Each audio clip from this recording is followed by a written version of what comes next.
for Faith Book, the Book of Faith, the Word of God, the Bible. Magandang gabi po sa kanilang lahat. Ako po ay nagpapasalamat sa Panginoon sa pribilehiyo po na ibinigay niya sa akin na makapagbahagi po sa ating FBK.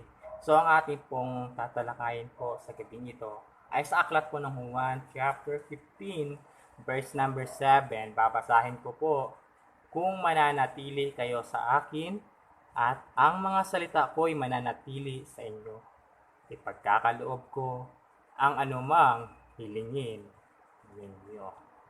So, sabi dito, kung mananatili kayo sa akin at ang mga salita ko ay mananatili sa inyo. So, ano ba ang nais na ipaabot sa atin ng Panginoong Jesucristo?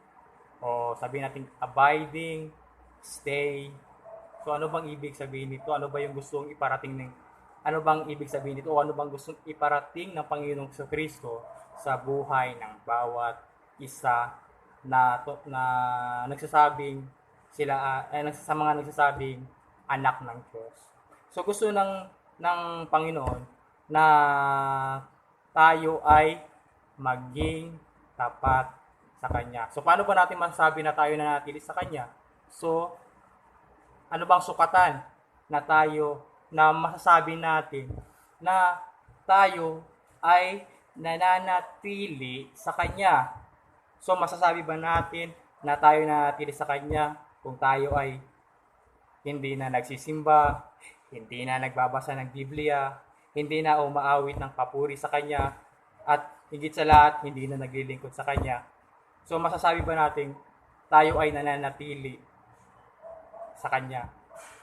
So sabihin na natin na marami tayong ginagawa sa buhay, busy tayo, pero nais ng Diyos na tayo ay maging tapat sa Kanya.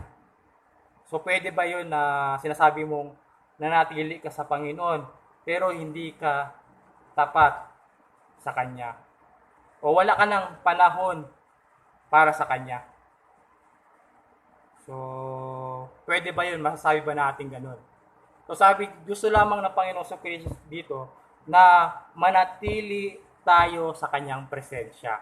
So paano mo masasabi na ikaw ay nananatili sa presensya, o paano natin masasabi na tayo ay nananatili sa Kanyang presensya kung hindi na tayo nagbabasa ng Kanyang salita, hindi na tayo nagsisimba, hindi na tayo nananalangin, hindi na tayo umaawit ng papuri at pasasalamat sa Kanya, at higit sa lahat, hindi na tayo naglilingkod sa Kanya? Masasabi ba natin na tayo ay nananatili sa Kanyang presensya? Gusto ng Diyos na maging tapat tayo sa lahat ng panahon.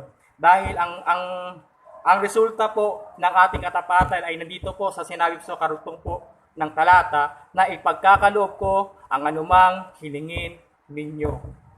So walang lang dahilan kung tayo ay naging tapat sa Kanya, sa Kanyang presensya, na kung saan ay tayo ay nagpapatuloy sa Kanyang kalooban, walang dahilan upang hindi niya sagutin o tugunin ang ating mga kahilingan.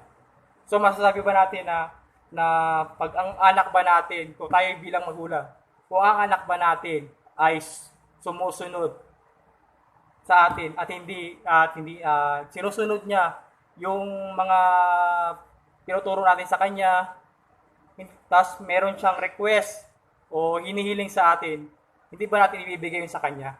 Di ba siyempre, dahil nalulugod tayo sa ginagawa ng ating anak, ibibigay natin sa kanya yung kanyang kahilingan. So hindi ito reward, kundi nakikita natin sa kanya na kung saan siya ay sumusunod, siya ay tapat na sumusunod sa kalooban ng kanyang Ama. So wala pong dahilan para hindi po sagutin ng ating Diyos Ama na nasa langit kung tayo ay tapat sa lahat ng panahon. So kahit anuman ang pinagdadaanan natin, kahit na anumang pagsubok o paghihirap na ating pinagdadaanan, nais ng Diyos na tayo ay maging tapat sa Kanya.